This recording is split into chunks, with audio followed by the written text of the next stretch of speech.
자, 이번 시간에는 제104회 전산회계 2급 실무시험 풀이하도록 하겠습니다. 회사는 가온상사, 문구 및 잡화를 판매하는 개인기업이고 단기는 8기입니다. 회계기간은 2022년 기준입니다. 문제 1번. 가온상사의 사업자 등록증이고 회사 등록 메뉴에 입력된 내용을 검토해서 누락됐으면 추가 입력하고 잘못됐으면 정정하시고 회사 등록 클릭하시고 이쪽의 내용을 보고 이쪽을 수정하시면 되겠어요. 일반 과세자 사업자 등록번호 여기 일반 과세자라고 되어 있고 사업자 등록번호 11325-00916 맞네요. 가온상사 조형오 가온상사 조형오 맞고 그 다음에 개업연월이 15년 3월 9일 여기 15년 3월 9일이 아니죠. 여기가 틀렸네요. 여기 고치고 그 다음에 경기도 안산시 단원구 신길로 맞고 도소매 문구잡화 도소매 여기 틀렸죠. 문구잡화 고치고 여기 틀렸고 여기 틀렸고 그 다음에 안산세무서 여기 틀렸네요. 세 군데 고치시면 되겠죠. 여기를 문구 및 잡화 그 다음에 개업연월일 2025 0309 그 다음에 여기를 F2키 눌러서 안산 이렇게만 하시면 되겠습니다.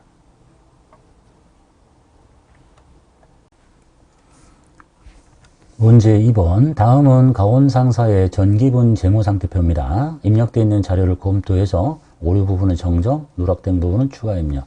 전기분 재무상태표를 여시면 되겠죠. 자, 그래서 현금 5천, 그 다음에 보통예금 3천, 정기예금 2천인데 200으로 되어 있네요. 2천 바꾸고. 그 다음에 외상매출금 5천, 충당금 50, 받으러금 3천, 충당금 30. 그 다음에 단기대여금 1,000만원, 미수금 2,000만원, 상품 8,000만원, 차량 5,200, 감가상각 누계액이 2,300이네요. 그 다음에 비품 2,000, 감가 100. 그래서 차변 합계가 337200. 오른쪽으로 갈게요. 4,500인데 45 플러스 그 다음에 지급보험 2,000 선수금 2,000 단기차입금 자본금 다 맞네요. 그래서 정기예금 수정 차량의 감가상각 누계액 수정 외상매입금 수정만 하시면 되겠습니다. 문제 3번. 다음 자료를 이용해서 입력하시오. 첫 번째, 가온상사는 상품을 매입하고 상품 매입대금을 어음으로 지급하는 금액이 커지고 있다. 146번 상품 계정 과목에 적요를 만드시래요. 자, 계정 과목 및 적요 등록 번호를 146번 알려줬으니까 146을 치면 그 자리로 하겠죠. 그것에 대체 적요 5번에 대체 적요 여기 내렸더니 5번 비어 있네요. 5번에다가 상품 어음 매입이라고 입력하시면 되겠습니다. 2번. 다음은 가온상사의 신규 거래처이다. 아래 자료를 이용해서 거래처 등록 메뉴에 추가 등록하시오. 주어진 자료 위에 다른 항목은 입력할 필요 없답니다. 거래처 등록 코드 번호 1001번 그 다음에 모닝 문구 유형은 매출이라고 되어 있네요. 1번 누르시고 사업자 등록번호 그 다음에 대표자 성명 민해 업태 도소매 문구 및 잡화 주소는 우편번호 입력은 하지 않아도 무방합니다. 광역시 대덕구 1000 오정동 됐죠? 문제 4번. 다음 거래 자료를 일반 전표 입력 메뉴를 이용해서 입력하시오. 입력 시 유의사항은 매번 동일하니까 한 번만 봐두시면 되겠네요. 7월 15일 구체적인 날짜를 치고 들어가겠습니다. 대전중앙은행에서 사업 운영자금으로 5천만 원을 차입합니다. 차입금이겠죠? 또는 보통예금 계좌로 입금이 됩니다. 1년 만기일이 23년 7월 14일입니다. 이제 단기냐 장기냐를 찾아야 되겠죠. 이 지금 회계연도가 2022년 기준이니까 22년 회계기간 종료일 요날로부터 날짜 계산하는 거예요. 요날로부터 돈 빌린 날로부터 하는 게 아니라. 그래서 여기서부터 7월 14일이니까 1년이 안 되죠. 그러니까 단기 차입금이라는 얘기입니다.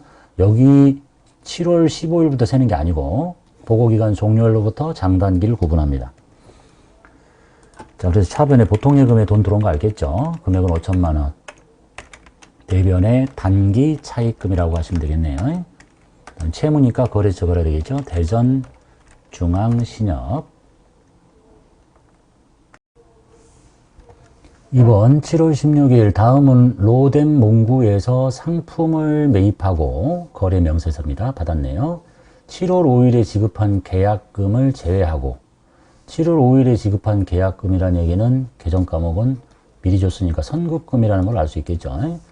그리고 당좌 수표를 발행해서 나머지가 나갑니다. 당좌 수표를 발행했다는 얘기는 당좌 예금의 감소라는 얘기겠죠. 그래서 여기 보니까 여기 내용을 입금에 요게 선급금이었다는 걸 알 수도 있고요. 여기는 계약금, 이 66만 원은 계약금으로 7월 5일에 공급대가 10% 현금으로 수령한 것이다. 요거를 설명하고 있네요. 또는 잘 모르겠으면 7월 5일에 가보면 그 전표가 있어야 되겠죠. 보니까 계약금으로 선급금 처리가 돼 있네요. 거래처 걸려 있고. 그래서 16일자로 이제 상품을 사왔죠. 상품을 치고 금액은 전체 금액이 660만 원짜리입니다. 미리 준 돈이 있었죠. 선급금 거래처 걸어서 없애줘야 되겠죠. 금액은 66만 원이라는 걸 알았고 나머지가 당좌 수표를 발행했기 때문에 당좌 예금의 감소로 처리하시면 되겠습니다. 3번 7월 28일 영업부 사원의 출장 경비 중 신용카드 지급한 영수증을 받았습니다. 출장 경비는 여비교통비, 영업부니까 800번들을 써야 되겠고 카드로 결제했죠? 미지급금이라고 하시면 되겠네요. 내용물 보니까 주차비를 들었나 봐요. 그래서 정산요금이 5,000원이래. 여비교통비 쓰라고 했으니까 차변에 800분대의 여비교통비 쓰고 금액은 5,000원. 대변에 카드 썼죠. 미지급금 하시고 신한카드를 걸어주시면 되겠네요. 4번 8월 28일 CNJ 상사에 상품을 판매합니다. 팔고 있네요. 상품 매출. 거래 명세서고 판매 대금 중에서 2천만 원은 당좌 수표로 받습니다. 당연히 발행 당좌 수표는 통화대용증권이니까 현금이라고 해야 되겠고 잔액은 6개월 만기 동전 발행 약속금 상거래니까 얘는 받으러움이 되겠죠. 금액만 확인하시면 되겠네요. 2,500만 원짜리. 대변에 상품 매출 전체 금액이 2,500. 그 중에 돈을 받는데 타인 발행 당좌 수표는 통화대용증권이니까 현금으로 2,000을 넣고 나머지는 상거래죠. 받으러움. 그리고 거래처 CNJ 상사를 걸어주시면 되겠네요. 5번 9월 20일 반월 상사의 외상으로 9월 3일에 판매했던 상품 300만 원이 견본과 다르다는 이유로 반품이 됩니다. 매출했는데 지금 돌아온 거죠. 매출 환입이 생겼는데 매출 환입 및 애누리로 처리하시래요. 음수로 회계 처리하지 말고 팔았을 때 외상 매출금으로 처리했기 때문에 이제 외상 매출금을 취소시켜주면 되겠죠. 거래처 걸어서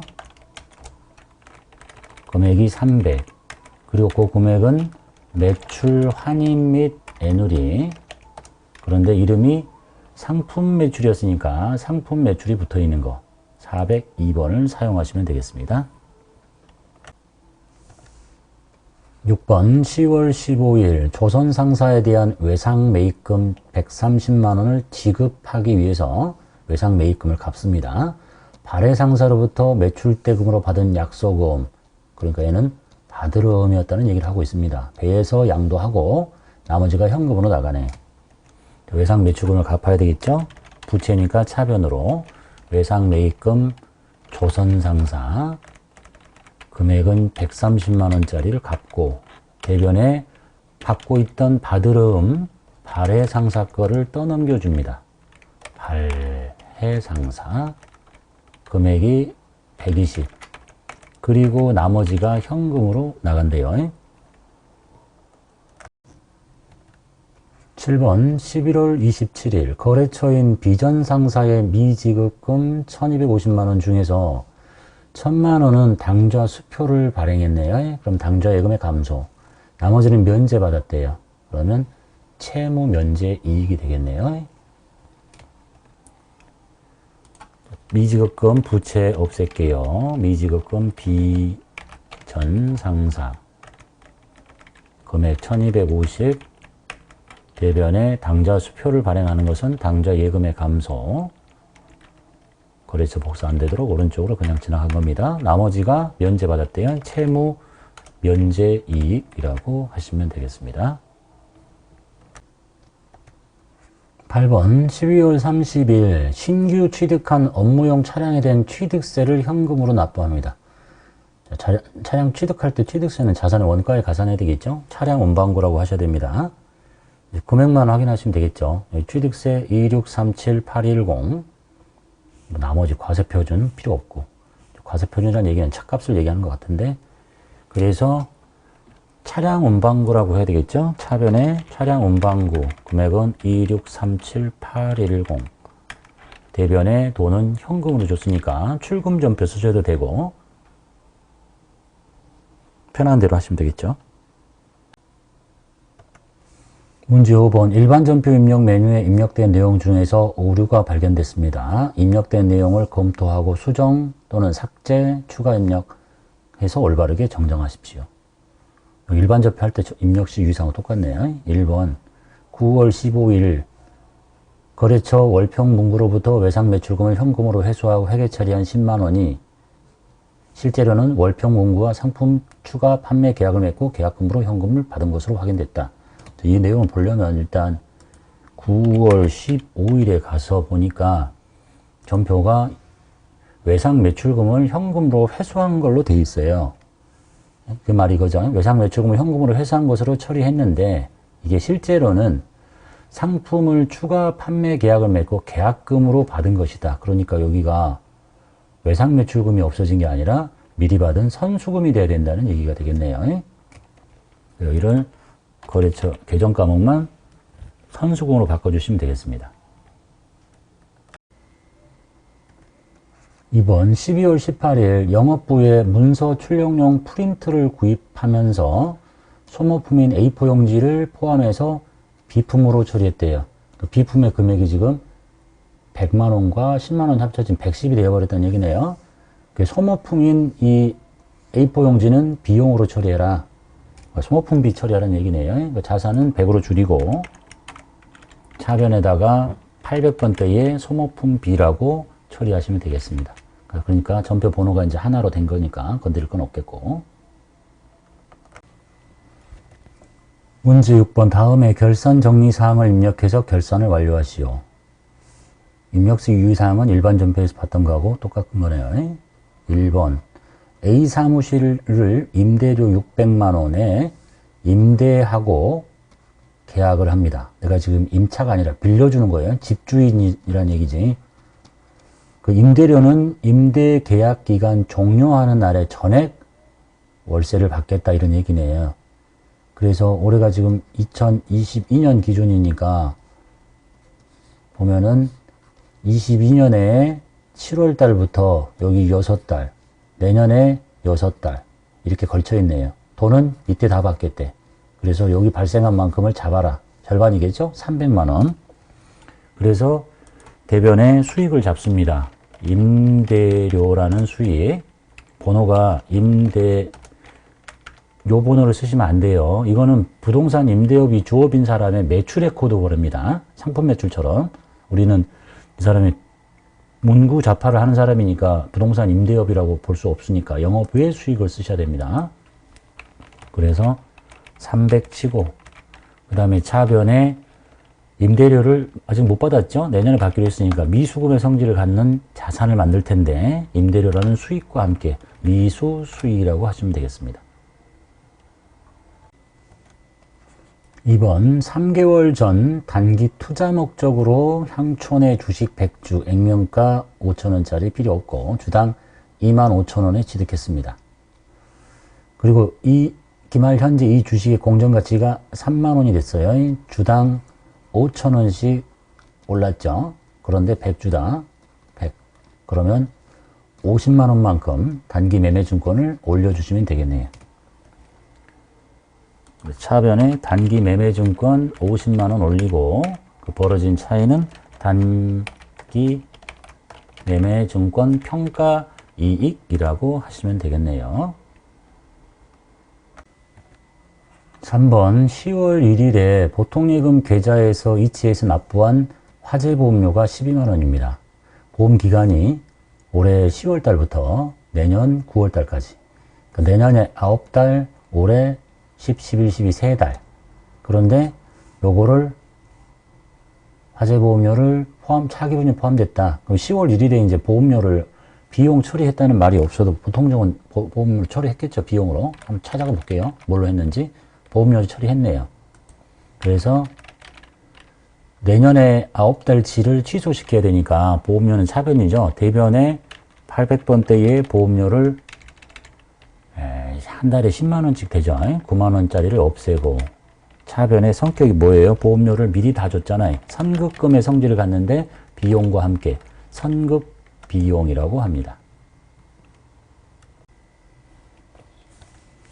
4번 매출 채권 잔액에 대해서 1%의 대손 충당금을 보충법으로 설정하겠대요. 방법은 가장 기본적인 방법은 시산표를 열어서 12월 31일 가서 본인의 외상 매출금 본인 잔액인 거예요. 받으름의 본인 잔액에다가 곱하기 1%를 계산합니다. 그래가지고 각각 남아있는 충당금을 뺍니다. 그럼 여기 남아있는 숫자 이게 추가로 설정해야 될 금액 그렇게 계산해서 분계를 하는 방법이 가장 일반적이니까 일단 대변에 외상 매출금의 바로 아래 충당금 109번 쓰시고 이 숫자는 사람마다 다를 수 있어요. 자기 걸로 하는 거예요. 그 다음에 받으름의 충당금 110번의 아랫번호 그리고 차변에 대손상각비 이렇게 하는 게 가장 일반적인 방법. 그리고 나서 반드시 시산표를 가서 진짜 이 금액에 1%가 여기 있는지를 확인하는 게 정답 처리가 되는 방법입니다. 또는 회계 1급부터 사용하게 되는데 이 결산자료 입력이라는 메뉴가 있거든요.